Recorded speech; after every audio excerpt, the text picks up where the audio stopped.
بسم اللہ الرحمن الرحیم۔ اور کافروں نے عیسیٰ علیہ السلام کے خلاف خفیہ تدبیر کی، اور اللہ نے بھی خفیہ تدبیر کی، اور اللہ سب سے بہتر تدبیر کرنے والا ہے۔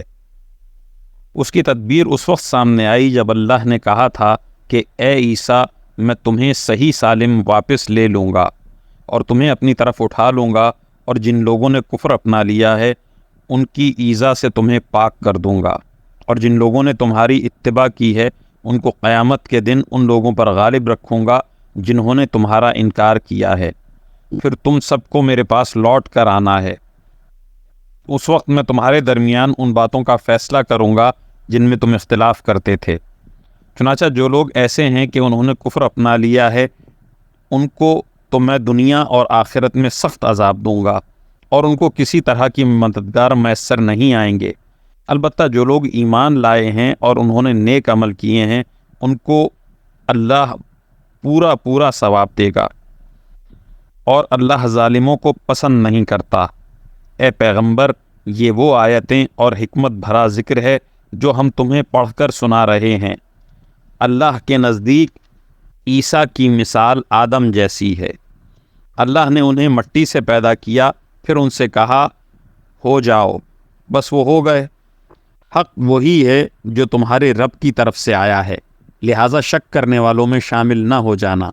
تمہارے پاس حضرت عیسیٰ علیہ السلام کے واقعے کا جو صحیح علم آ گیا ہے، اس کے بعد بھی جو لوگ اس معاملے میں تم سے بحث کریں تو ان سے کہہ دو کہ آؤ ہم اپنے بیٹوں کو بلائیں اور تم اپنے بیٹوں کو، اور ہم اپنی عورتوں کو اور تم اپنی عورتوں کو، اور ہم اپنے لوگوں کو اور تم اپنے لوگوں کو، پھر ہم سب مل کر اللہ کے سامنے گڑ گڑائیں، اور جو جھوٹے ہوں ان پر اللہ کی لعنت بھیجیں۔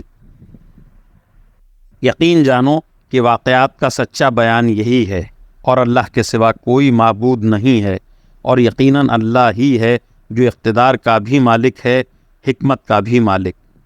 پھر بھی اگر یہ لوگ منہ موڑیں تو اللہ مفسدوں کو اچھی طرح جانتا ہے۔ مسلمانوں، یہود و نصارہ سے کہہ دو کہ اے اہل کتاب، ایک ایسی بات کی طرف آ جاؤ جو ہم تم میں مشترک ہو، اور وہ یہ کہ ہم اللہ کے سوا کسی کی عبادت نہ کریں اور اس کے ساتھ کسی کو شریک نہ ٹھہرائیں، اور اللہ کو چھوڑ کر ہم ایک دوسرے کو رب نہ بنائیں۔ پھر بھی اگر وہ منہ موڑیں تو کہہ دو گواہ رہنا کہ ہم مسلمان ہیں۔ اے اہل کتاب، تم ابراہیم کے بارے میں کیوں بحث کرتے ہو، حالانکہ تورات اور انجیل ان کے بعد ہی تو نازل ہوئی تھیں؟ کیا تمہیں اتنی بھی سمجھ نہیں ہے؟ دیکھو، یہ تم ہی تو ہو جنہوں نے ان معاملات میں اپنی سی بحث کر لی ہے جن کا تمہیں کچھ نہ کچھ علم تھا۔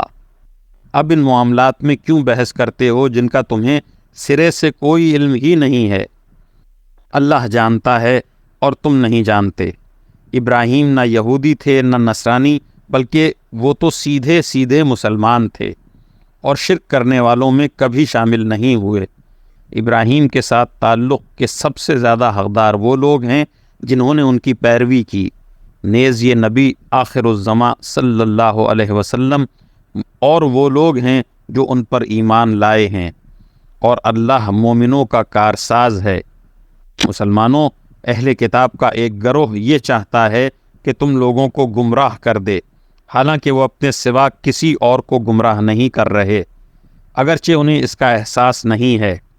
اے اہل کتاب، اللہ کی آیتوں کا کیوں انکار کرتے ہو، حالانکہ تم خود ان کے من جانب اللہ ہونے کے گواہ ہو۔ اے اہل کتاب، تم حق و باطل کے ساتھ کیوں گڈمٹ کرتے ہو، اور کیوں جان بوجھ کر حق بات کو چھپاتے ہو؟